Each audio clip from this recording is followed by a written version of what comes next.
네, 우리 오늘은 이제 다니엘을 시작하겠고요. 다니엘이 이제 이번 학기 강의의 마지막이 되겠습니다. 네, 우리 다니엘에 대해서 잠깐 우리 자료로 좀 잠깐 보시도록 하시겠습니다. 네, 자료를 보시면 앞을 좀 봐주세요. 보시면 다니엘 여호와께서 나의 재판관이 되신다라는 그런 의미가 있습니다.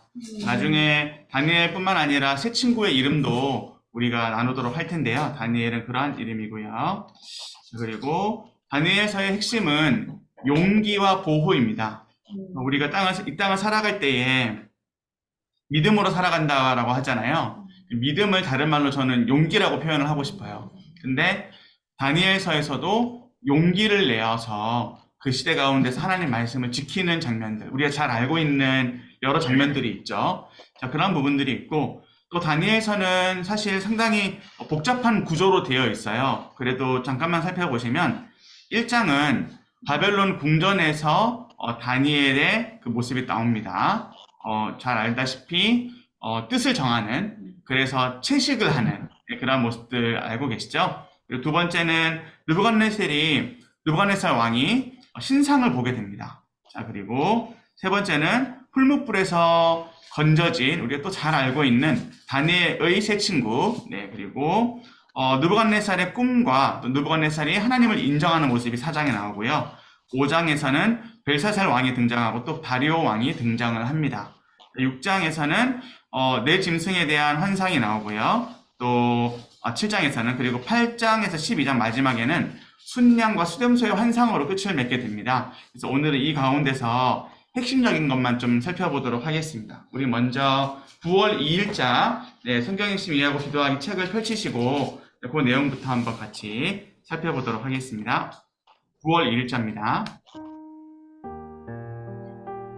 9월 2일 다니엘과 세 친구의 결심. 다니엘은 뜻을 정하여 왕의 음식과 그가 마시는 포도주로 자기를 더럽히지 아니하리라 하고 자기를 더럽히지 아니하도록 환관장에게 구하니 하나님이 다니엘로 하여금 환관장에게 은혜와 긍휼을 얻게 하신지라. 다니엘 1장 8절에서 9절. 다니엘은 유다왕 여호야김의 통치 3년에 유망한 젊은이들과 함께 바벨론의 포로로 잡혀왔다. 다니엘은 느부갓네살 왕의 특명으로 이스라엘의 왕족들과 귀족들의 자제 중에서 바벨론 왕립학교에서 특별한 교육을 받을 수 있는 자로 선발되었다. 그때 다니엘과 그의 세 친구도 많은 다른 자들과 함께 선발되어 바벨론의 언어와 최고의 학문을 배울 수 있게 되었다. 그들은 3년간 배운 후에 바벨론 왕궁에 귀하게 등용될 인재들이었다. 그러나 이제 그들이 바벨론의 교육을 받으면 더 이상 하나님의 백성을 위한 사람이 아니라 바벨론을 위한 사람이 되어야 했다. 교육 총책임자였던 환관장은 이러한 목적을 이루기 위하여 다니엘과 세 친구들의 유대 이름을 모두 바벨론의 신들을 높이는 이름으로 바꾸었다. 그 결과 다니엘은 벨드사살, 하냐나는 사드라, 미사엘은 메삭, 그리고 아사라는 아벳느고가 되었다. 이제 그들의 정체성은 여호와 하나님과 관련해서 결정되지 않고 오직 바벨론과 그 신들과 관련하여 새롭게 바뀌는 상황이었다. 게다가 이러한 운명을 당한 자들은 이들 4명만이 아니라 선발된 모든 유대인 왕족과 귀족들의 자제였다. 절대 다수의 왕족과 귀족의 자제들이 침묵하고 있는 가운데 다니엘을 중심으로 세 젊은이들이 일어났다. 그들은 그들의 신앙의 정체성에 따라서 왕이 특별한 은혜로 제공하는 왕의 음식과 포도주로 자신들을 더럽히지 않기로 결심했다. 사실 문제는 음식과 포도주 자체에 있지 않았다. 문제는 이 음식과 포도주가 바벨론 신들에게 바쳐졌던 것이므로 왕은 결국 바벨론의 신들의 이름으로 이것들은 그들에게 제공했다는 데 있었다. 다니엘은 정중하게 환관장에게 구할 때에 구체적인 제안까지 준비하고 있었다. 그 결과 처음에는 자신의 지위와 생명이 위태로워질까 부정적이었던 환관장이 다니엘과 세 친구들의 제안을 받아들이게 되었다. 10일간 시험한 결과 왕의 음식과 포도주를 먹은 자들보다 이들의 혈색과 얼굴이 더 아름답게 되었다. 이들은 왕의 음식과 포도주로 자신을 더럽히지 않기로 결심한 대로 행했고 하나님께서는 이 네 사람에게 큰 축복을 주셨다. 하나님께서는 이들 넷에게 학문적인 탁월함과 지혜를 주셔서 결국 왕에게 발탁되게 하셨다. 한마디 기도. 세상과 타협하지 않고 신앙의 정체성과 순수성을 목숨 걸고 지키는 믿음의 젊은 세대가 많이 일어나게 하소서. 아멘. 네, 이제 BC 609년 정도, 그 정도의 바벨론의 포로로서 다니엘과 이제 친구들이 끌려갑니다. 그리고 이제 그 사이에 이제 586년, 587년 정도의 나라가 망하게 되죠. 그 정도에 망하게 되고, 지금은 이제 느부갓네살 왕이 예루살렘에서 다스리는 그 때인데요. 자, 그렇다면 끌려간 이후로 한 대략 18년 정도 지난 상황입니다. 네, 그러면 여러분들 혹시 한 지역에서 10년 이상 살아보신 적 있으신가요? 네, 네, 대부분 그렇게 살고 계시죠?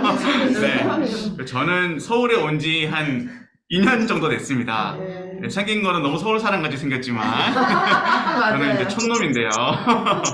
저는 이제 부산 사람이거든요. 근데 저도 사실 뭐 적응을 잘 하는 편이긴 해요. 그렇지만 뭐랄까요? 그 지역의 음식, 그 지역의 문화, 뭐 이런 것들이 너무 다르다면 살아가는 게 쉽지는 않을 거예요. 선교사님들이나 혹은 뭐 이렇게 유학을 가거나 이민을 가시는 분들 보시면 꽤 힘들어 하시는 부분이 생각보다 먹고 마시는 일상에 대한 부분들에서 힘들어 하세요.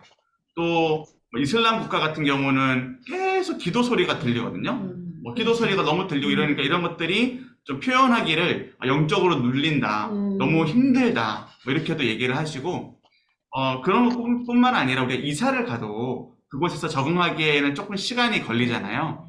또 거기에서 적응을 해버리면 또 완전히 거기 사람이 되어지는 그러한 모습도 있습니다. 자, 이러한 상황 가운데서 다니엘과 세 친구들이 믿음을 지켰다라고 하는 것은 우리가 눈여겨봐야 될 것 같아요. 우리의 믿음이 있다면 우리의 상황, 우리의 환경을 뛰어넘을 수 있을까요? 없을까요? 뛰어넘을 수 있는 거죠. 네, 그래서 이것을 우리가 먼저 마음에 좀 새겼으면 좋겠고요. 믿음의 능력은 우리의 환경, 우리가 생각하는 어떠한 것들을 다 뛰어넘는다라는 것을 우리 마음에 두고 1장을 좀 보시면 좋겠습니다. 우리 본문 말씀 1장 8절에서 9절을 그러한 믿음을 가진 이들의 고백으로서 한번 더 읽어보실 텐데요. 우리 정만호 집사님 한번 읽어주세요. 8절과 9절입니다.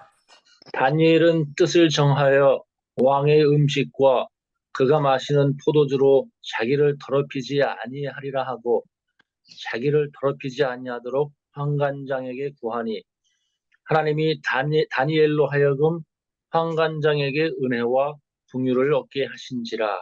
아멘. 자, 교육의 총책임자가 바로 환관장이었다라고 이제 책에 설명이 나와 있죠. 자, 그리고 이 다니엘과 세 친구들은 최고의 학문, 또 바벨론의 언어를 배우는 그렇게 이제 바벨론 왕궁에 등용될 그런 인재들이었다라는 사실도 우리가 좀 눈여겨보아야겠고요. 뭐 그렇다고 안 똑똑한 사람은 믿음 지킬 수 없는 건 아닙니다. 당연히 그렇지만 자, 이들이 왜 이렇게 부름을 받았느냐면 바로 우리에게 이러한 뭐랄까요, 자신의 똑똑함과 뭐 스펙 이런 걸 다 떠나서 이러한 모든 것들보다 더 중요한 것은 믿음을 지키는 것이고 이 시대 가운데 하나님이 이들을 이렇게 사용하셨다는 게 중요하겠습니다. 자, 보시면 309페이지 오른쪽 단락입니다. 오른쪽 단락에 보시면 자, 책임자였던 환관장은 이러한 목적을 이루기 위하여 다니엘과 세 친구들의 유대 이름을 모두 바벨론 신들을 높이는 이름으로 바꾸었다라고 되어 있죠. 자, 그래서 이것을 어떻게 바꾸었는지 한번 보실게요. 자, 우리 6절과 7절 말씀입니다. 그 성경을 보시면 더 좀 편하실 것 같아서 6절과 7절 말씀인데, 자, 7절 말씀을 한번 보시도록 하죠. 우리 홍윤희 집사님 7절 한번 읽어주세요.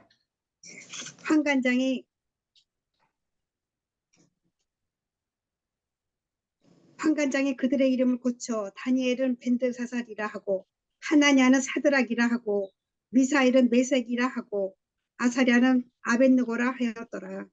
아멘. 자, 근데 여기에서 보시면 이름을 바꾼 거예요. 자, 이제 벨드사살이라고 하는 것은 바로 이제 다니엘의 이름인데 이것은 그 뜻을 적지는 않으셔도 돼요. 제가 들려드릴게요. 자, 벨드사살은 벨이, 즉 바벨론 신이 너의 생명을 보존하기를 원한다.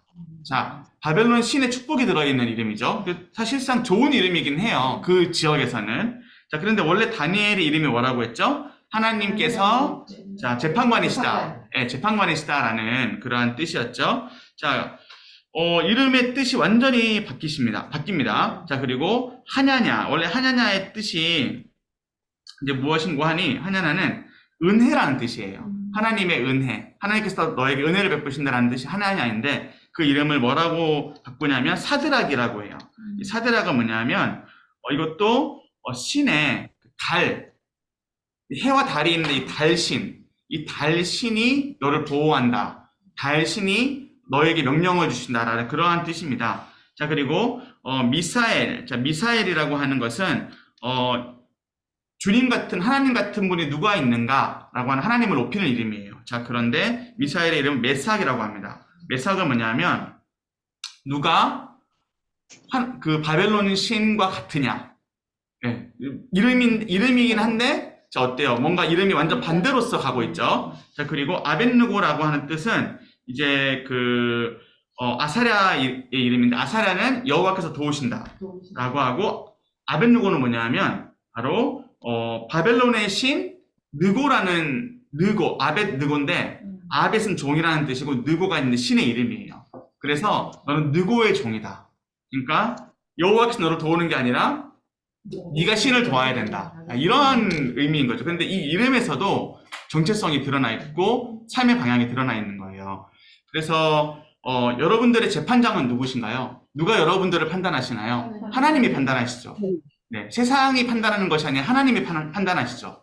자, 다니엘에서 볼 수 있는 믿음은 우리를 판단하는 우리의 모든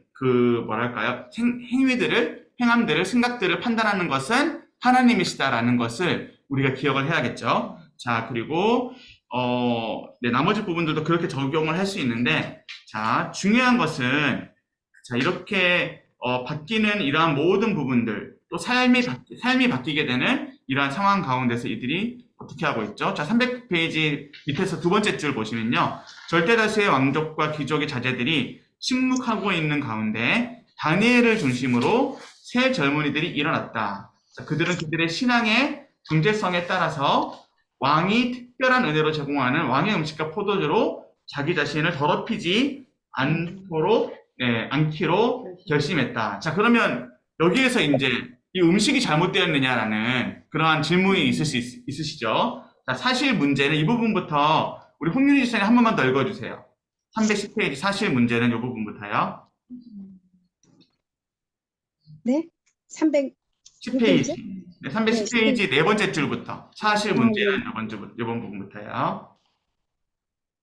마이크 꺼졌습니다. 네. 이 음식과 포도주가 바벨론에게 바쳐졌던 것이므로 왕은 결국 바벨론의 신들의 이름으로 이것들을 그들에게 제공했다는 데 있었다. 네, 이게 중요합니다. 자, 이게 뭐냐면 바로 음식이라고 하는 것도 이제 이것을 우리가 좀 적용적으로 본다면 문화라고도 할 수 있겠어요. 자, 우리가 먹고, 우리가 마시고, 우리가 잠을 자고, 어떠한 일을 하고 하는 우리의 모든 생활이 다 뭐가 있어야 된다? 믿음이라는 중심이 있어야 돼요. 생각보다 젊은이들, 또 여러분들도 그러실 수 있는데, 직장, 즉, 돈벌이에 있어서 우리가 정말로 이것은 하나님이 축복해 주셔야 되고 이끌어 주셔야 되는 부분인데, 우리의 기준이 너무 하나님을 벗어나 있을 때가 있어요. 주일 안 지켜도 되지만 돈은 벌어야 된다. 이런 인식도 있을 수 있고요. 그리고 내가 이 일을 하는 것 때문에 나는 섬기지도 못하고 아무것도 못한다. 라고 우리가 할 수도 있어요. 자, 그런데 저도 참 그러한 경우들을 많이 봤습니다. 네, 물론 사회적으로나 제가 개인적으로 준비해야 될 부분들은 당연히 있죠. 자, 그런데 정말 그것이 우리가 섬기는 것, 교회를 위해, 하나님을 위해 섬기는 것과 주의를 지키는 것과 정말 이러한 것들을 하나님께서 그냥 그래, 다 괜찮아 이렇게 해주시는 것으로 우리가 여겨야 될까요? 즉, 우리의 믿음이 그냥 조금 해이해졌다고 해서 이게 핑계가 되고 합리화될 수가 있을까요? 자, 그럴 수 없다라는 것이고요. 이거는 우리의 입장이고, 자, 객관적인 입장에서 본다면 우리의 직장과 우리의 먹는 것과 우리의 모든 문화들이 우리의 믿음을 어떻게 할 수 있다? 무너뜨릴 수 있다. 라는 게 중요합니다.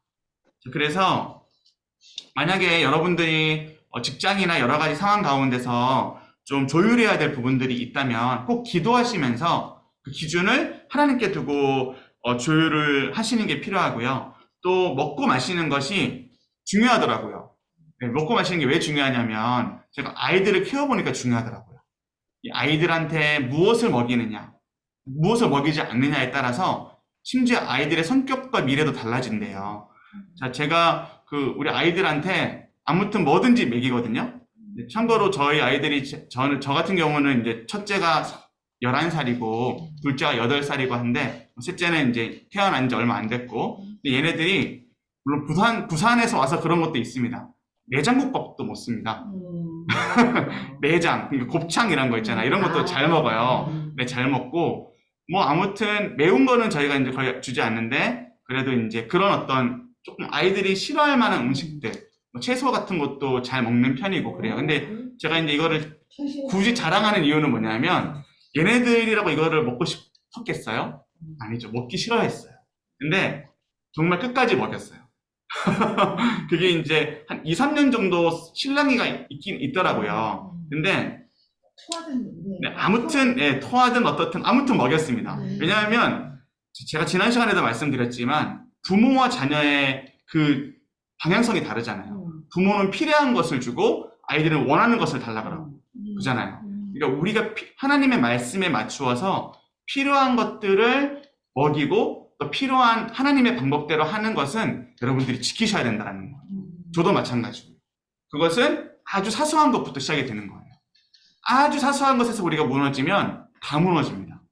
근데 이것이 이 다니엘을 시작하면서 이 말씀 가운데 나와 있는 것은 바로 이러한 우리에게 적용점을 줄 수 있고, 네, 그래서 잘 아는 대로 이제 우리가 쭉 보시면은 11관 시험한 결과 왕의 음식과 포도주를 먹은 자들보다 이들의 혈색과 얼굴이 더 어떻게 되었습니까? 더 아름답게 되었죠. 자, 그 이유가 뭐죠? 이들은 왕의 음식과 포도주로 자신을 어떻게 하지 않았다? 더럽히지 않았다. 자, 이 부분에 좀 밑줄을 그어주세요.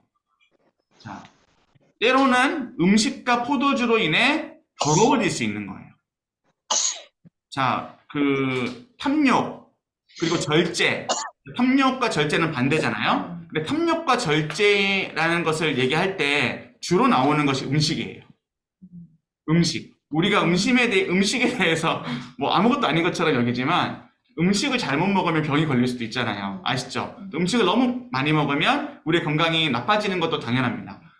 뭐 저도 좀 이제 아시다시피 조금 병이 있어서 운동을 좀 했었었는데, 자, 밥을 한 숟갈 먹는 것과 운동을 정말 몇 시간 동안 열심히 하는 것, 자, 이것이 밥 한 숟갈에 더 그 영향력이 더 크대요.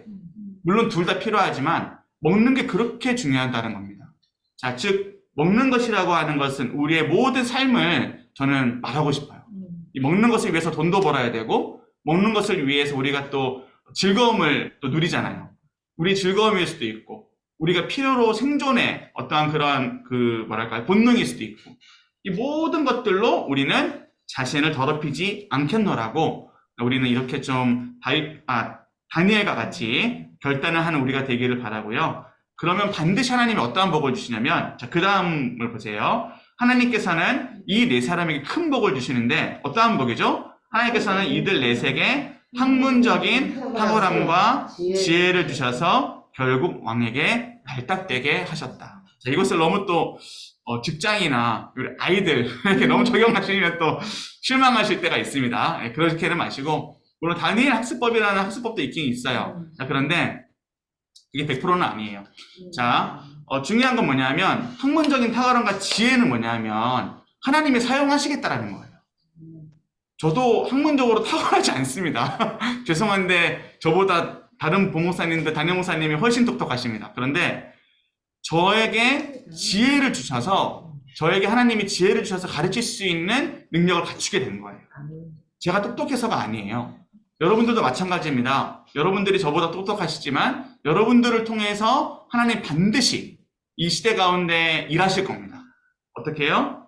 학문적인 탁월함, 이 시대 가운데 진정한 지혜를 주셔서 여러분들을 진짜 엄마 되게 하시고 진짜 조부모가 되게 하시고 진짜 이 시대 가운데 탁월한 권사님, 집사님이 되게 하시고 구역장이 되게 하시고 여러분들의 역할을 그렇게 하나님께서 준비하셔서 사용하실 겁니다. 왜요? 우리는 더럽히지 않았거든요. 거룩한 자들이거든요. 자, 이렇게 우리가 이 말씀을 좀 적용하면 좋겠고요. 자, 그 다음 이제 2장인데 2장은 바로 이렇게 준비시키신 이유가 있습니다. 자, 이어서 2장으로 가보도록 하겠습니다.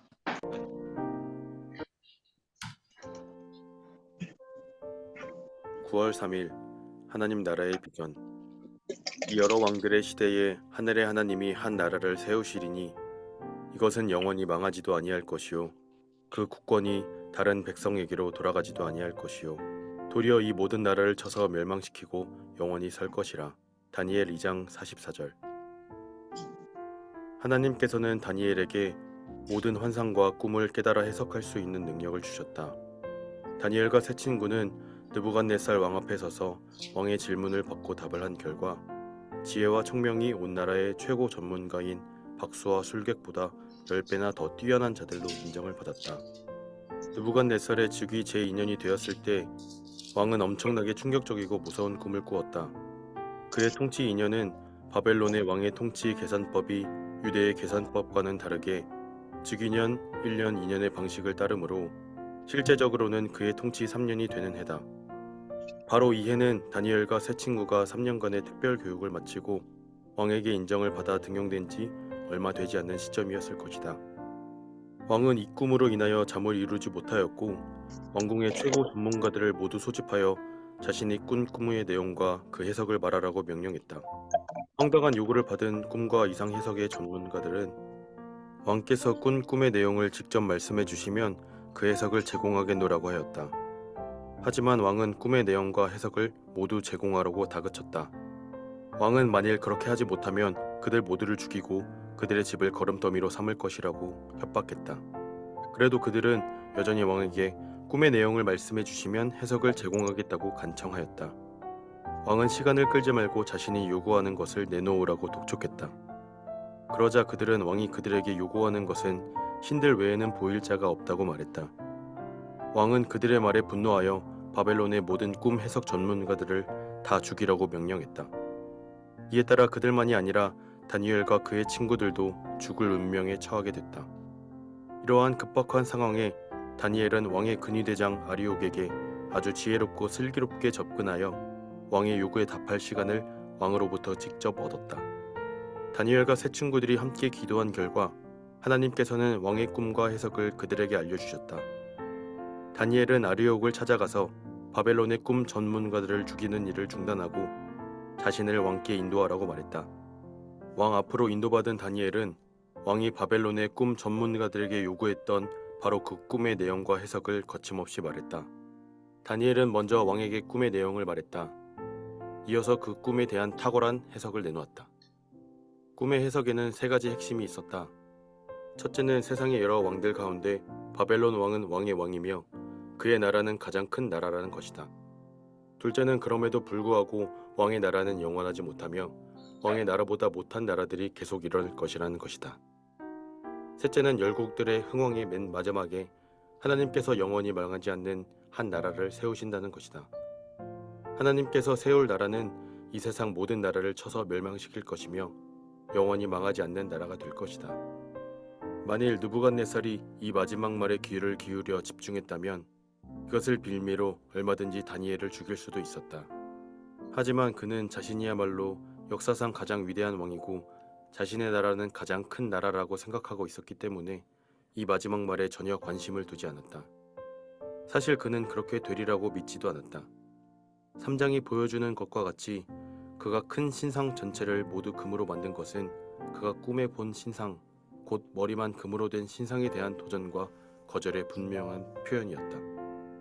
그는 자기 나라가 지금만 큰 나라가 아니라 영원히 큰 나라가 되기를 원했다. 그래서 그는 큰 신상의 전부를 금으로 만든 것이었다. 하나님께서 마침내 세우겠다고 하신 한 나라는 오실 메시아를 통하여 하나님께서 세우실 영원한 나라다. 이에 대한 구체적인 내용은 7장에 나온다.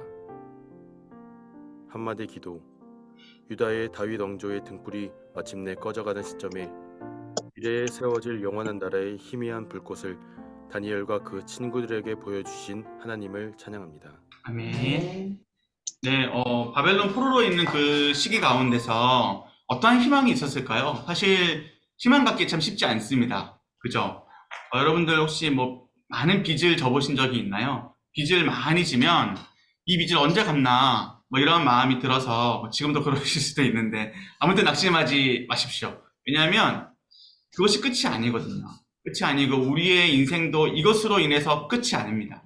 물론 우리의 현실, 우리가 지금 좀 어떠한 결과로 인한 현실이 끝난 것처럼 보이지만 여기에서 하나님이 머물게 하시지 않아요. 당연히. 자, 그리고 우리가 가져야 될 궁극적인 목표는 하나님의 나라인데 하나님의 나라로서 가기 전에 하나님의 나라에 도달하기 전에 우리가 오늘 해야 될 일이 있잖아요. 오늘 이걸 어떻게 해결할 것인가가 참 중요하잖아요. 오늘 이 말씀 어려운 것 같은데 정말 어렵기도 하지만 또 쉽게도 나아갈 수 있어요. 자, 어떠한 상황이냐면 느부갓네살이 내 꿈 해석 안 해주면 다 죽이겠다. 너네들 똑똑하게 내가 먹여주고 재워주고 그냥 공부도 시켰는데 말이야. 내 꿈 하나 해석 못해? 이렇게 이제 느부갓네살이 화난 거예요. 그래가지고 그런 상황 가운데서 다 해석을 못합니다. 자, 그런 상황 가운데 네? 홈페이지도 아니고 있어. 아, 예, 그러니까 해석을 그럽니다. 그래가지고 이 상황 가운데서 그렇죠. 이 다니엘과 친구들이 어떻게 이제 반응을 하는지가 중요하겠습니다. 자, 이제 집사님 방금 말씀하신 대로 꿈을 얘기를 해줘야 말이죠. 그죠? 자, 우리 311페이지 한번 보세요. 311페이지를 보시면,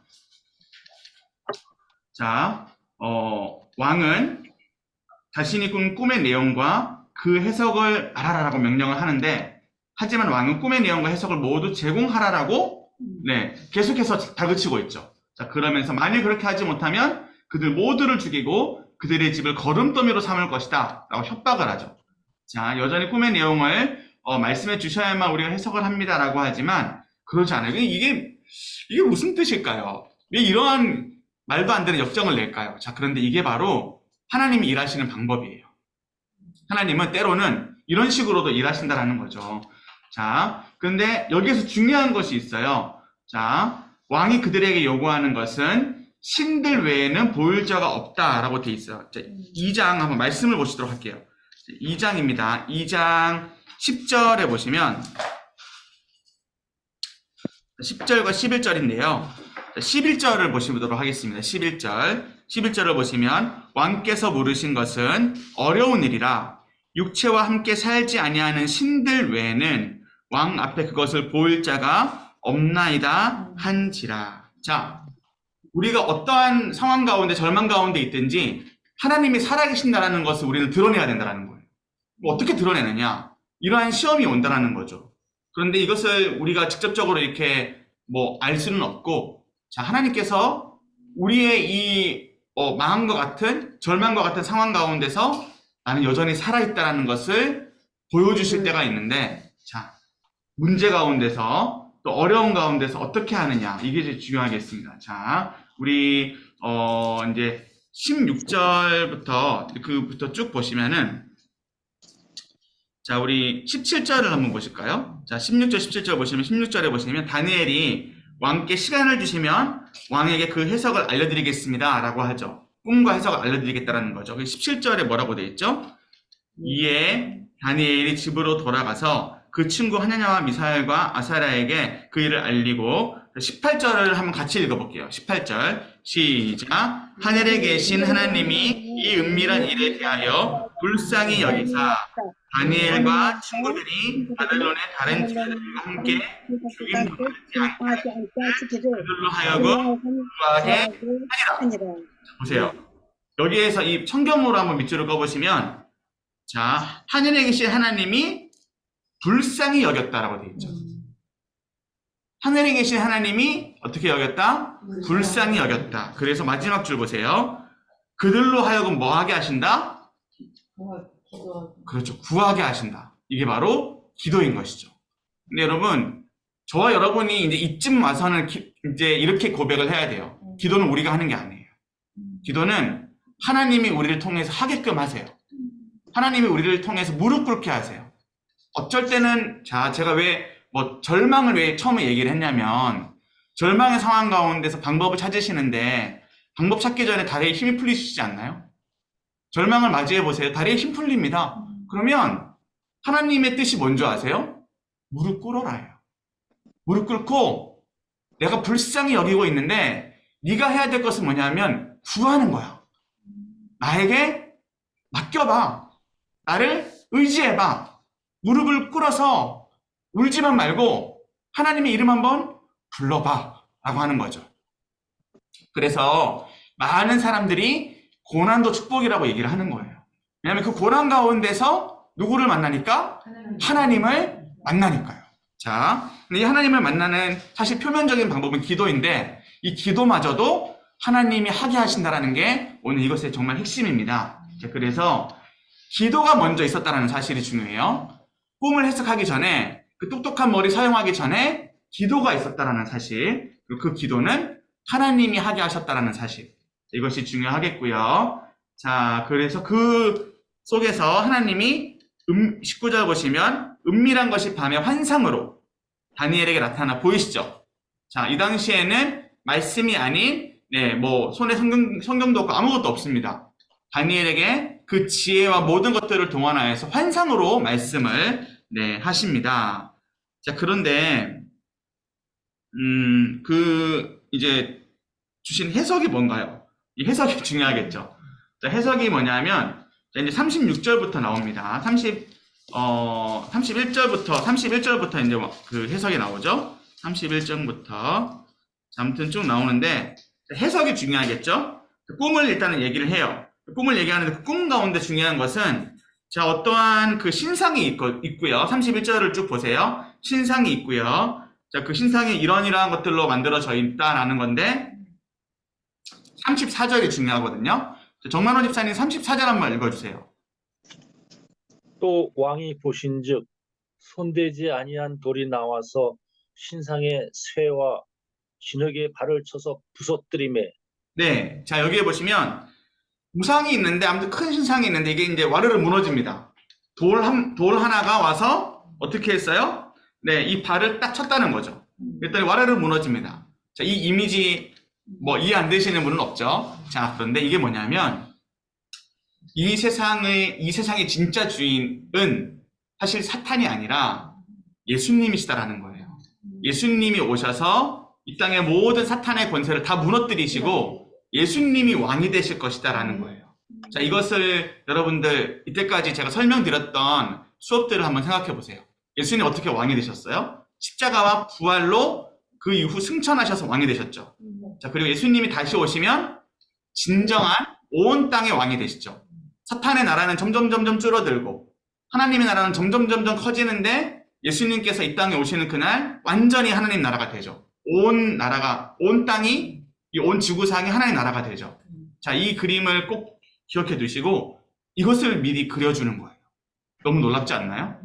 자, 아마도 이 꿈의 해석을 받았을 때 다니엘은 알았을 거예요. 아, 내가 왕의 음식, 왕의 포도주, 내가 이 땅의 문화를 따르지 않았던 것이 맞는 거였구나.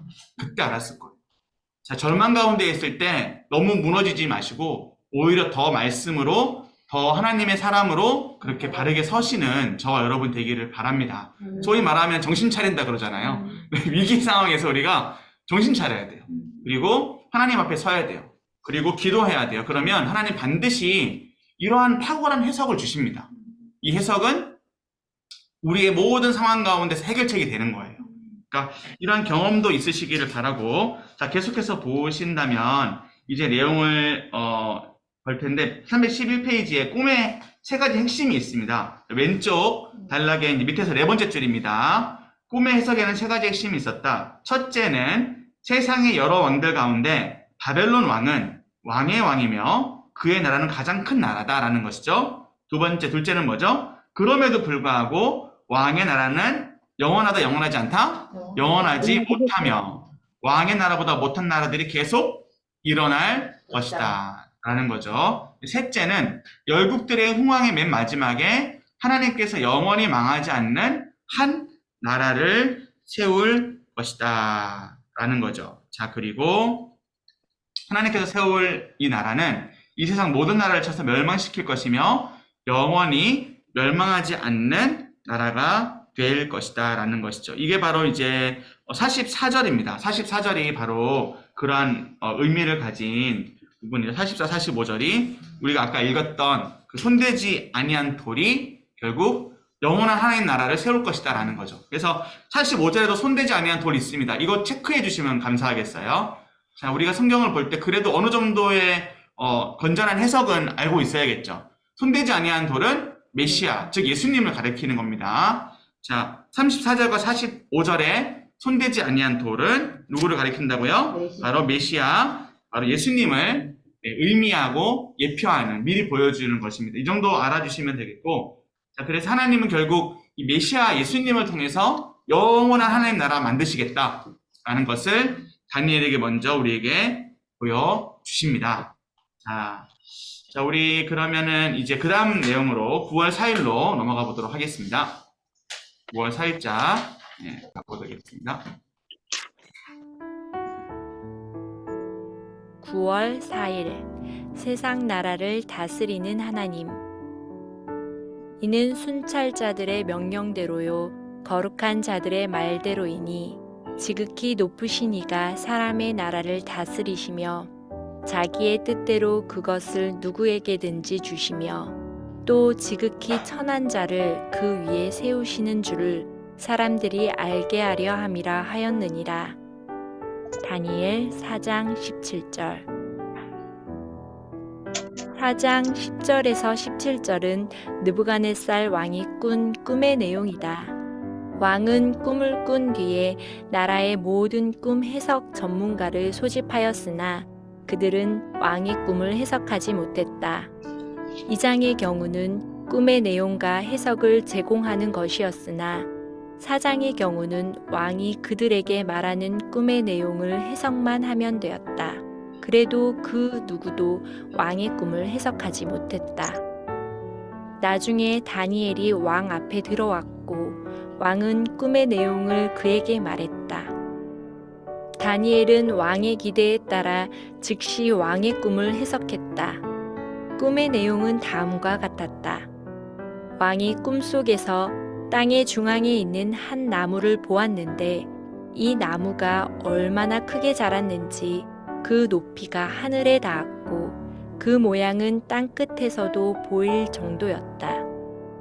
이 나무는 열매가 많아서 세상 사람들 모두가 먹을 만큼의 음식을 제공할 수 있었다. 들짐승들은 그 그늘에서 쉬었으며 공중의 새들도 그 가지에 깃들었고 모든 육체가 이 나무에서 먹을 것을 얻었다. 이어서 왕은 다른 환상을 보았다. 한 순찰자, 한 거룩한 자가 하늘에서 내려와서 그 나무를 베고 가지를 자르며 열매를 해치고 짐승들을 그 그늘에서 추방하고 새들은 가지에서 쫓아내라고 명령하면서 그 그루터기는 남겨두어 짐승과 함께 7대를 지낼 것이라고 말했다. 17절은 이런 일이 나무에게 일어나는 목적이 무엇인지 밝힌다. 그것은 지극히 높으신 분이 인간 나라를 다스리시며 누구든지 그가 원하는 자를 세워 다스리게 한 것을 사람들에게 알게 하기 위한 것이었다. 다니엘은 이 꿈의 해석을 부탁받았을 때 몹시 당황했다. 그 이유는 이 나무가 왕 자신을 가리키는 것임을 직감했기 때문이었다. 그래서 다니엘은 지혜롭게 이 해석이 왕의 대적에게 응하기를 원한다고 말했다. 하나님께서는 바벨론 왕이 큰 교만에 빠지는 것을 막기 위해서 이 꿈을 주셨다. 하지만 1년 후에 왕은 왕궁의 지붕 위를 거닐다가 이 꿈의 내용대로 이 큰 바벨론은 내가 능력과 권세로 건설하여 나의 도성으로 삼고 이것으로 내 위엄의 영광을 나타낸 것이 아니냐고 교만하게 말했다. 이 말이 왕의 입에 있을 때 하늘에서 음성이 그에게 들렸다. 그 음성은 느부갓네살 왕아, 내게 말하노니 나라의 왕위가 내게서 떠났느니라. 내가 사람에게서 쫓겨나서 들짐승과 함께 살면서 소처럼 풀을 먹을 것이요. 이와 같이 7대를 지내서 지극히 높으신 이가 사람의 나라를 다스리시며 자기의 뜻대로 그것을 누구에게든지 주시는 줄을 알기까지 이르리라는 것이었다. 느부갓네살 왕은 이 모든 것을 경험한 후에 지극히 높으신 하나님의 권세만이 영원한 권세요. 그의 나라만이 영원한 나라라는 것을 비로소 깨닫고 회복되어 하나님께 영광을 돌렸다. 한마디 기도. 온 세상 나라의 통치자들이 자신들을 그 자리에 세우신 분이 우주 만물을 다스리시는 여호와 하나님임을 알게 하여 주소서. 아멘. 네. 왜 느부갓네살에게 꿈을 2번이나 주셨을까요? 자, 그것은 바로 느부갓네살에게도 하나님이 기회를 주시는 것입니다. 네, 하나님은 우리가 생각하기에 너무 악한 자들에게는 기회를 안 주신다라고 생각하잖아요. 아닙니다. 사실 그것을 우리가 다 알 수는 없지만 성경을 볼 때는 하나님은 모든 사람에게 기회를 주시는구나라는 건 확실하게 알 수가 있어요. 자, 느부갓네살에게 기회를 주시는데 그게 뭐였냐면 느부갓네살의 꿈을 먼저 좀 보시도록 할게요. 자, 우리 312페이지에 보시면 중간 단락이죠. 나중에 다니엘이 왕 앞에 들어왔고 왕 꿈의 내용을 그에게 말했다. 자, 다니엘은 왕의 기대에 따라 즉시 왕의 꿈을 해석을 하는데 왕이 뭐라고 얘기하죠? 땅의 중앙에 한 나무가 있다. 근데 이게 하늘까지 닿을 만큼 큰 나무다. 그죠? 우리 롯데타워가 생각이 난다. 그죠? 자, 롯데타워처럼 크다. 자, 그런데 이 나무는 열매가 많아서 모든 사람들한테 열매를 음식 제공할 만큼 엄청 큰 나무다. 근데 여기에는 들짐승도 있고 또 공중에 새들도 오고 이렇게 이제 이 나무가 공급을 하는 그러한 좋은 나무가 되었는데, 자, 그런데 한 순찰자, 한 거룩한 자가 와서 그 나무를 베어버리죠. 그리고 거기서 놀고 먹었던 또 누렸던 모든 짐승들을 쫓아냅니다. 그죠? 자, 그런데 이 의미가 무엇일까요? 자, 이것을 여러 가지 해석의 방법이 있을 수 있지만 성경에 나오는 대로 해석을 합시다. 이 나무가 뜻하는 게 뭐죠? 바로 느부갓네살이죠. 느부갓네살이고 느부갓네살이 이 크기가 하늘에 닿았다라고 하는 것은 바로 교만하다라는 이 느부갓네살의 마음 상태를 뜻하는 겁니다. 자, 그래서 하나님께서는 더 큰 교만에 빠지는 것을 막기 위해서 이 꿈을 주셨다라고 또 312페이지 오른쪽 단락에서 설명이 되어지고 있습니다. 자, 그래서 뭐라고 되어 있죠? 자, 이 큰 바벨론은 내가 능력과 권세로 건설하여 나의 도성으로 삼고 이것으로 내 위엄의 영광을 나타낸 것이 아니냐고 교만하게 말하죠. 자, 이 말이 왕의 입에 있을 때 하늘에서 음성이 들린 것이죠. 자, 그 음성이 31절과 32절입니다. 자, 우리 4장 31절과 32절 말씀 우리 같이 한번 읽어보도록 할게요. 자, 하나님의 말씀이시죠. 시작. 느부갓네살 왕아. 네. 다시요. 4장 31절과 32절입니다. 자, 이 말이 시작. 이 말이 아직도 나 왕의 입에 있을 때에 하늘에서 소리가 내려 이르되 느부갓네살 왕아, 내게 말하노니 나라의 왕위가 내게서 떠났느니라. 내가 사람에게서 쫓겨나서 들짐승과 함께 살면서 소처럼 풀을 먹을 것이요. 이와 같이 지극히 높으신 이가 사람의 나라를 다스리시며 자기의 뜻대로 그것을 누구에게 주든지 주시는 줄을 알기까지 이르리라 하더라. 아멘. 자, 그래서 너에게 이 나라를 준 주인이 있다. 바로 그것은 하나님이다. 나이다라고 그렇게 느부갓네살에게 그래도 말씀을 해 주십니다. 자, 그렇죠? 자, 그리고 느부갓네살은 여기에 대한 반응을 어떻게 하죠? 자, 우리 37절을 한번 보실게요. 37절도 그렇지만 34절부터 쭉 나오는데, 자, 37절 말씀도 같이 한번 읽어볼게요. 시작. 그러므로 지금 나 느부갓네살은 하늘의 왕을 찬양하며 칭송하며 경배하노니 그의 일이 다 진실하고 그의 행하심이 의로우심으로 교만하게 행하는 자를 그가 능히 낮추심이라. 아멘. 자, 이것이 참 중요합니다. 자, 우리가 말씀을 들을 때에 어떠한 반응을 하느냐가 참 중요하잖아요. 자, 심지어 이방 나라 왕도 하나님의 말씀을 듣고 두려워 떱니다. 그죠? 자, 우리 그 4장, 몇 절이었죠? 4장 19절에 보시면, 다니엘도 이 꿈을 받아서 해석할 때 번민을 합니다. 이게 뭐냐? 번민이라고 하는 것은 걱정 이런 게 아니라 놀라는 겁니다. 깜짝 놀라는 거예요.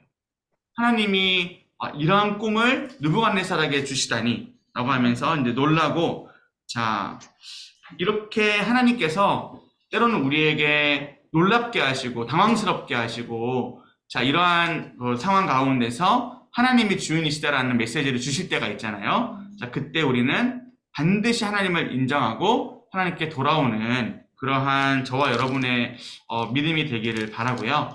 자, 우리 마지막입니다. 마지막 5일자, 벌써 마지막이네요. 네, 너무 아쉽지 않으신가요? 자, 5일자 네, 같이 보시도록 하겠습니다.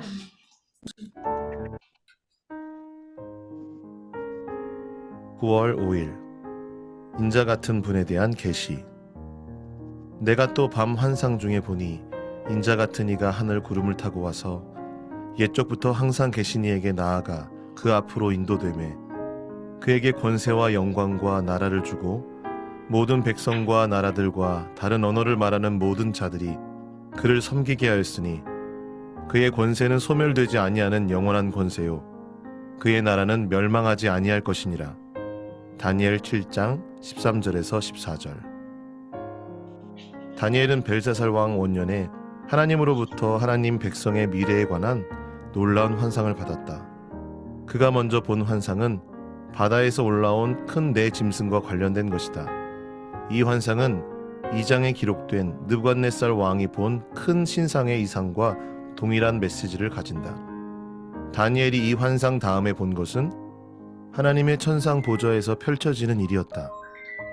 이 내용 역시 2장에 언급된 세계의 4대 제국의 끝 무렵에 등장하는 모든 세상 나라를 무너뜨리고 큰 산을 이루는 뜨인 돌과 관련된 것이었다. 하나님께서 세상 나라들을 멸망시키고 일으키실 나라, 영원히 망하지도 쇠하지도 아니하는 그의 나라를 세우실 분은 산에서 나온 손을 대지 아니한 신비한 돌이다. 이 천연적인 신비한 돌, 다시 말해서 피조물에 속하지 않는 여호와 하나님께 속한 신비한 돌은 본문 7장에서 옛적부터 영원히 항상 계시는 여호와 하나님으로부터 세상 나라의 권세와 영광과 위엄을 받는 인자와 같은 분으로 구체화되었다. 인자와 같은 분이 하나님으로부터 받는 나라만이 영원히 망하지 않는 나라다. 짐승들의 형상으로 소개된 세상 나라들은 2장에서와 같이 영원하지 않다. 짐승들이 인간 세계를 다스리는 것은 정상이 아니므로 영원할 수 없다. 인자와 같은 분은 하나님으로부터 영원한 하나님의 나라를 받아 그의 성도들에게 주어 누리게 하신다. 그때에는 나라와 권세와 온 천하 나라들의 위세가 지극히 높으신 이의 거룩한 백성에게 주어질 것이다. 다니엘이 받은 계시는 먼 미래에 있을 사건이므로 인자와 같은 분의 정체는 아직 밝혀지지 않았다. 인자와 같은 분의 정체는 신약 성경에서 마침내 하나님의 아들 예수 그리스도로 밝혀졌다. 예수님께서는 그리스도라는 말 대신에 사람들이 오해할 가능성이 전혀 없는 인자란 말을 사용하셔서 자신이 다니엘 7장에 예언된 인자와 같은 이임을 밝히셨다. 이것의 헬라어 문구를 그대로 사용하면 어떤 사람의 어떤 아들이다. 구약에서 아직 정체가 밝혀지지 않았던 이분은 예수님에 의하여 그 사람의 그 아들로 구체화되었다. 예수님께서는 인자, 곧 정확하게는 그 사람의 그 아들이시다. 예수님께서는 다니엘서 2장과 7장에서 예언된 하나님의 나라를 이루기 위해서 이 세상에 인자로 오신 것이다. 인자 예수님의 구원 사역의 결과는 온 세상에 전파되어 확장되고 있는 하나님의 영원한 나라다. 믿는 자들은 누구든지 하나님 나라의 선물을 받아 누린다. 한마디 기도. 신자 모두가 하나님께서 세우시는 예수 그리스도의 나라만이 영원 무궁하다는 사실을 알고 그 나라의 백성으로 합당하게 살아가게 하소서. 아멘. 네, 말씀이 좀 길었는데요. 또 이 말씀이 좀 쉽진 않습니다. 그러나 또 저는 또 쉽게 좀 한번 말씀을 드려봅니다. 자, 세상 나라를 다스리는 하나님이 주제잖아요. 그죠. 인자 같은 분에 대한 계시가 주제잖아요. 그 전에 세상 나라를 다스리는 하나님이 주제였잖아요. 자, 그런데 다니엘서에는 세상 나라가 계속 나와요. 그리고 하나님 나라도 나와요. 그러니까 오늘 다니엘서를 마무리하면서 두 가지를 그리셔야 돼요. 세상 나라, 하나님. 자, 그런데 이 7장에는 뭐가 나오냐면 2장에는 그냥 뭐 금으로 된 뭐 이런 거, 뭐 은으로 된 뭐 손, 뭐 이런 식으로 나왔는데 여기에서는 이제 좀 더 구체적으로 나와요. 자, 짐승의 형상을 하고 있거든요. 자, 짐승의 형상인데 사자, 그다음에 곰, 표범, 그리고 뭐 아무튼 이런 식으로 뭐 열뿔이 있는 뭐 이러한 좀 희한한 모습을 가지고 있잖아요. 그죠? 자, 그런데 이것을 굳이 제가 그림을 가져오진 않았지만 아무튼 정상이 아닙니다. 정상이 아니에요. 이것이 중요합니다. 비정상적인 모습이다라는 게 중요해요. 자, 세상 나라는 어떻다? 짐승이 다스리는 나라고 비정상적이다 라는 것이고, 그와 반대되는 개념이 뭐냐면 하나님 나라예요. 하나님 나라는 어떠한 나라냐면 인자와 같은 이가 다스리는 나라예요.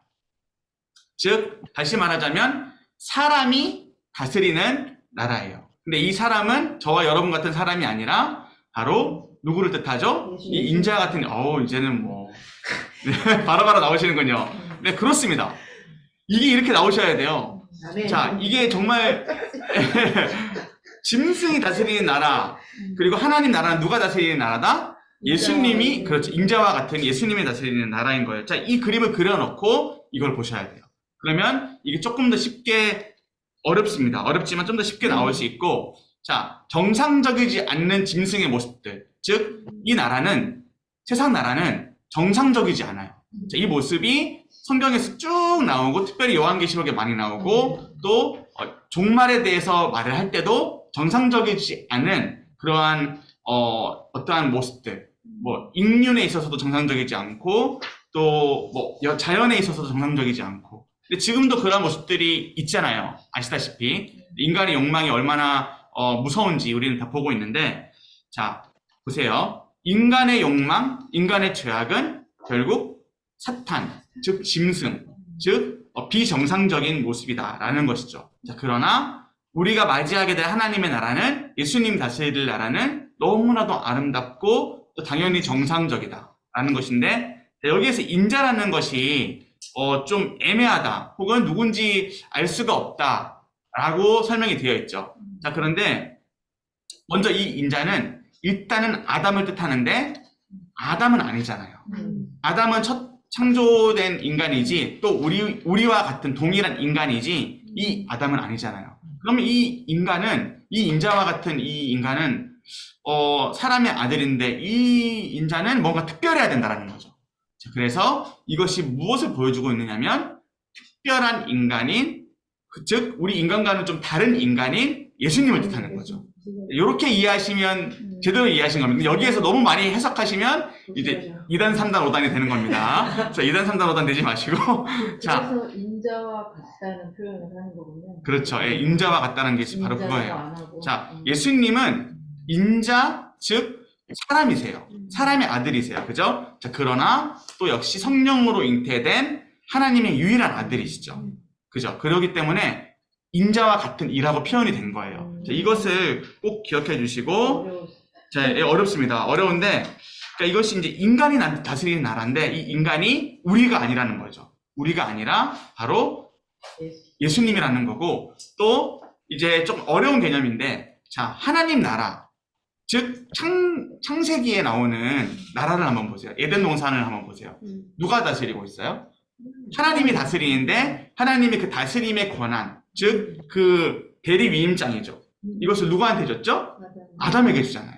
그죠? 그래서 인자가 다스린다라고도 또 표현이 될 수 있는 거예요. 하나님 나라는 예수님이 왕이시고 우리가 이 땅을 다스리게 되는 그러한 나라가 되는 거죠. 그래서 이런 원리가 다니엘에 다 있고요. 자, 특별히 다니엘 7장과 12장이 연결되어 있습니다. 그리고 요한계시록 12장도 연결이 되어 있습니다. 자, 이러한 부분들도 좀 기억을 해주시는데 하나하나 이제 이 책을 보면서 가는 게 제일 좋습니다. 이 책에서 너무 벗어나시면 안 되기 때문에. 자, 313페이지 설명을 한번 보도록 하시죠. 자, 다니엘은 벨사살 왕 원년 하나님으로부터 하나님 백성의 미래에 관한 놀라운 환상을 받습니다. 그죠? 자, 그리고 큰 네 짐승이 나오고요. 이것은 2장에서 연결지어서 2장은 조금 뭐랄까요? 미리 보기. 이제 7장은 이제 완전한 본편인 거죠. 그렇게 연결하시면 돼요. 2장은 좀 미리 보기였고 7장은 이 2장의 내용이 완전하게 보이는 거구나. 그렇게 보시면 되겠습니다. 자, 그리고 이것에 이제 4대 제국이 나와요. 4대 제국을 제가 이제 구두로 말씀드리면 이것은 이제 어렵기 때문에 잘 기억을 안 하시더라고요. 그래서 구두로 말씀드리면 머리는 바벨론을 뜻해요. 머리는 바벨론, 그리고 은 가슴과 팔은 메대 바사를 뜻해요. 네, 메대 바사. 그리고 등, 그 배와 넓적 다리. 자, 이것은 이제 이후에 등장하는 헬라, 즉 그리스를 뜻해요. 그리고 이제 발 쪽이죠, 발. 발 쪽은 다리부터 발은 로마를 뜻해요. 자, 그래서 바벨론, 바사, 그리스, 로마. 네, 그래서 저는 그래서 바박으로 뭐 이런 식으로 외우기도 했어요. 바벨론, 바사, 그리스, 로마 이런 식으로 되어 있어요. 근데 결국 이 나라들이 어떻게 되죠? 네, 흥해요. 바벨론을 능가하는 그 바사 왕이 등장하죠. 그죠? 뭐 고레스가 다 온 세계를 지배해버리잖아요. 뭐 이런 식으로 계속 그 다음은 또 그리스가, 그 다음은 또 로마가 이런 식으로 나오는데, 자, 로마 같은 나라는 여러분들 잘 아시죠? 네, 로마가 온 세계를 평정했고, 그래서 이제 헬라어가 많이 퍼지기 시작했고, 이러한 역사적인 부분들이 있는데, 이게 사실상 역사적으로도 상당히 중요한 자료가 됩니다. 자, 아무튼 더욱 중요한 것은 이 모든 것들을 파괴하는 게 있어요. 아까 뭐라고 했죠? 돌이었는데. 돌. 어떤 돌이었죠? 네, 자, 맞아요. 어떤 돌이었어요? 2장에 살짝 나왔었는데. 있어. 2장에 한번 보세요. 야. 2장에, 네, 어떤 돌이에요?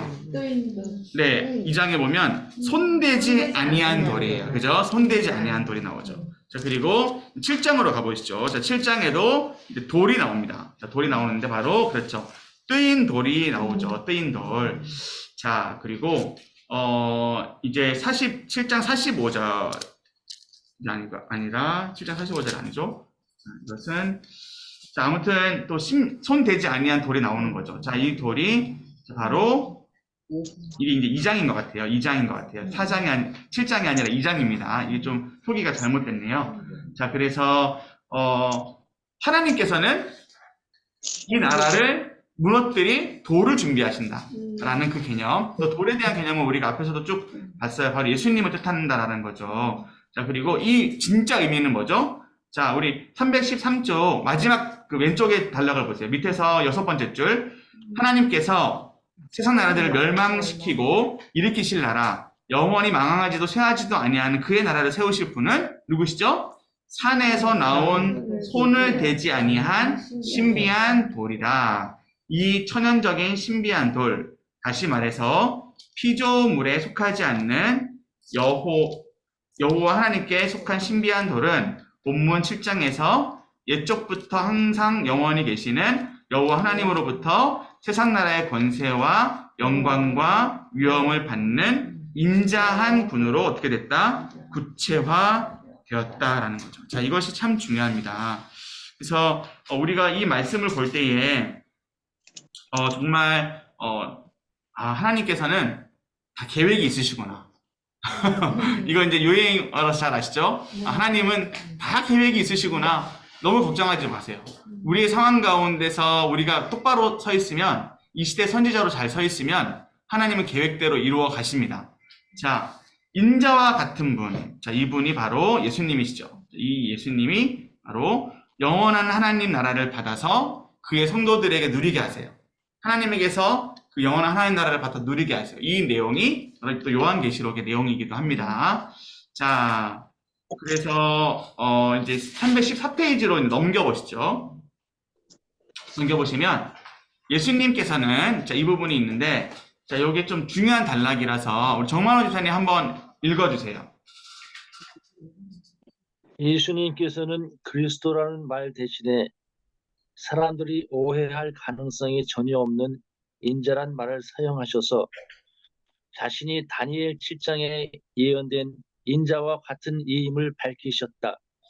이것의 헬라어 문구를 그대로 사용하면 어떤 사람의 어떤 아들이다. 구약에서 아직 정체가 밝혀지지 않았던 이분은 예수님에 의하여 그 사람의 그 아들로 구체화되었다.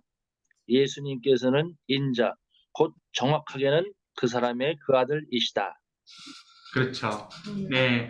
그래서 이 말씀에 대해서 뭐 여러 가지 부분들이 있는데 우리가 일단은 13장을 한번 보실게요. 마태복음 13장을 한번 보실게요.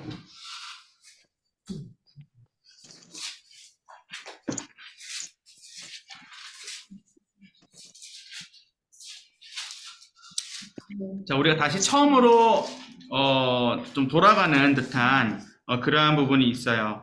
우리가 이사야 처음에 나눌 때 이 말씀을 조금 나누긴 했거든요. 자, 그런데 자, 우리가 잘 알고 있는 이제 씨 뿌리는 자의 비유입니다. 그죠? 네, 땅에 떨어진 씨 비유. 자, 이 부분이 있고, 자, 특별히 이제 13장에서 14절 말씀을 한번 보시도록 하겠습니다. 마태복음 13장 14절 말씀 같이 읽어볼게요. 시작. 이사야의 예언이 그들에게 이루어 이르렀되 너희가 여기 들어서 깨닫지 못할 것이요 보기 좋아하고 알지 못하리라. 15절도요. 시작. 이 백성들의 마음이 완악하여서 그들은 기회를 나고 마음을 깨달아 그에게 고침을 받을까 묘함이니라. 하였느니라. 자, 16절 보시면 그러나 너희 눈은 봄으로 너희 귀는 들음으로 뭐가 있도다? 복이 있도다라는 거예요. 자, 오늘까지 말씀을 우리가 나누면서 우리가 이제 말씀을 볼 수 있는, 즉 이 말씀이 어떠한 의미가 있었구나. 이 말씀이 이렇게 연결이 되는구나. 이것은 세상 나라를 뜻하고 이것은 하나님 나라를 뜻하는구나. 하나님 나라는 인자와 같으니, 즉 예수님이 이렇게 이루실 나라구나라는 것을 여러분들이 이해를 하시고 이것이 믿어지신다면 우리에게는 어떠한 복이 임한 거냐면 우리의 눈으로 이 하나님 나라를 보게 된 거예요. 그쵸? 자, 그래서 제가 이제 벌써 결론을 맺으면 좀 그러긴 한데 결론을 맺겠습니다. 오늘 더 이상 할 수가 없네요. 자, 그 하나님 나라는요, 지금 이미 시작이 됐어요. 네. 제가 어렵게 설명하지 않기로 유명한데, 자, 하나님 나라가 지금 이미 하나님 나라예요. 이미 지금 하나님 나라거든요. 그런데 이 하나님 나라가 완전한 하나님 나라는 아닌 거예요. 자, 그래서 이미 시작된 하나님 나라라고 하죠. 자, 이렇게 또 설명을 드리고 싶어요. 자, 가나안 백성, 즉 출애굽한 가나안 백성이 어떠한 방법을 쓰고 이들이 어떠한 뭐라고 해야 될까요? 계획을 가지고 나온 건가요? 아니죠. 하나님이 나올 때 어떻게 나오게 했냐면 하나님이 나오게 하셨어요. 출애굽시킨 것도 하나님이시고 가나안까지 이끌어 가신 것도 하나님이시죠. 자, 그런데 이 가나안 땅에 딱 도착해가지고 그때부터 말씀이 여호수아잖아요. 그죠? 여호수아서를 한번 보세요. 뭐라고 시작을 하냐면 강하고 담대하라. 강하고 담대하라. 그리고 내 명령을 그대로 뭐하라? 순종하라. 따르라. 여호수아 24장 마지막도 보시면 계속해서 말씀을 선택하든지 아니면 선택하지 않든지 그것은 너의 마음에 달려있다. 즉 우리의 눈이 열려지고 우리의 귀가 열려지면요, 우리에게는 선택이 이제 주어지는 거예요. 무엇을 선택할 것이냐. 자, 그런데 우리가 반드시 이걸 깨달으면은 우리는 이 오른편을, 즉 말씀의 편을 선택하게 되는 줄로 믿습니다. 그러나 그것이 되지 않을 수도 있어요. 즉 구원에 하나님께서 시작을 하게 하시는데 구원의 끝까지 하나님께서 당연히 인도해 주시죠. 그러나 여러분들이 지금 오늘 이 땅에서 복을 누리려면 이 말씀을 보고 듣는 그 은혜가 있어야 돼요. 그것은 네, 좀 쉽게 말씀드리면 말씀에 순종하는 겁니다. 근데 이 순종이 그냥 되는 게 아니에요. 이 순종은 일단 은혜가 있어야 되고 두 번째는 사명이 있어야 돼요. 우리가 왜 말씀을 더 들어야 되고 우리가 왜 하나님 나라를 계속 바라보아야 되는데요. 우리가 이 시대의 다니엘이거든요. 우리가 이 시대에 하나님께서 특별히 우리를 통해서 말씀을 하기 원하시고 하나님께서 특별히 우리를 통해서 일을 하기 원하세요. 자, 제가 여기에서 살짝 선을 한번 긋겠습니다. 뭐냐면 저에게 주시는 이 말씀을 보게 하시는, 즉 말씀을 보고 듣게 하시는 은혜가 따로 있어요. 여러분들이 말씀을 보고 들을 수 있는 똑같은 책을 보고 똑같은 공부를 했다고 쳐요. 근데 저는 목사이기도 하지만 어릴 때 하나님이 저를 세우셨어요. 그래서 여러분들도 목사님들을 대하거나 그 하나님의 종들을 대할 때 꼭 그렇게 봐주셔야 돼요. 아, 저분들은 하나님이 주시는 복이 다르긴 다르구나. 왜냐하면 진짜 그렇거든요. 진짜 그래요. 이것은 제가 뭐 어떻게 설명이 안 돼요. 맞습니다. 그런데 이것은 동시에 뭔지 아세요? 사명이에요. 제가 이것을 가지고 저 혼자 뭐 논문 쓰고 저 혼자 막 이렇게 할 수 있죠. 자, 우리 담임 목사님께서 왜 그 좋은 그 초신대학교 버렸다는 표현 좀 그런데 포기하시고 네, 오셨겠어요. 왜 오셨냐면 그곳에서 2년 3년만 더 있으면 총장 되고 뭐 먹고 마시고 누리는 거 그냥 하실 수 있는 상황이셨어요. 네, 너무 일찍 교수가 되셨고 35세 교수가 되셨거든요. 얼마나 그 나이가 네, 창창하십니까? 그런데 왜 창신교회에 오셔서 되셨느냐? 그 사명이 있으셨대요. 왜냐면 나는 이걸 이렇게 먹고 마시는 게 내가 말씀을 누리는 먹고 마시는 이 복의 끝이 아니다 라는 것을 놓고 기도하셨대요. 그랬더니 여기까지 오셨대요. 자, 근데 저는 뭐 우리 목사님의 개인적인 부분을 말씀드리려고 하는 게 아니라 우리 다 그런 거예요. 우리가 말씀을 이렇게 배우고 누리셨다면 이제 그것을 이 시대 가운데 여러분들의 삶의 터전 가운데 어떻게 적용할 것이냐, 또 나의 삶의 사명은 무엇이냐를 두고 꼭 기도하셔야 돼요. 네, 그래서 저는 이제 마지막으로 여러분들이 참 복되신 분들이다. 예, 이 말씀을 들어서가 아니라 그냥 이렇게 말씀을 쫓아서 이렇게 시간을 내서 공부하는 것만으로 너무나도 복이 있으신 분들이다. 그리고 좀 부족했지만 잘 들리셨다면 그건 역시도 하나님이 주시는 복이었다라고 말씀을 드리고 싶습니다. 네, 아무리 끌고 끌어도 여기까지밖에 안 되겠습니다. 그래서 오늘은 이렇게 마무리하도록 하겠고요. 네, 다음 주 강의는 이제 오전 강의는 이제 그 기도원에서 진행이 됩니다. 그래서 제가 그걸 사전에 이제 연락을 드리도록 하고 줌은 아마 할 수 있을 것 같아요. 줌을 켜가지고 거기에 상황을 또 보여드리도록 하겠습니다. 네, 저녁반은 네, 또 따로 공지를 드리도록 하겠습니다. 자, 그러면 오늘 이렇게 마무리하도록 하겠습니다. 네, 감사합니다. 네. 다음 주에 그럼 여기 9시까지 오면 되는 거예요?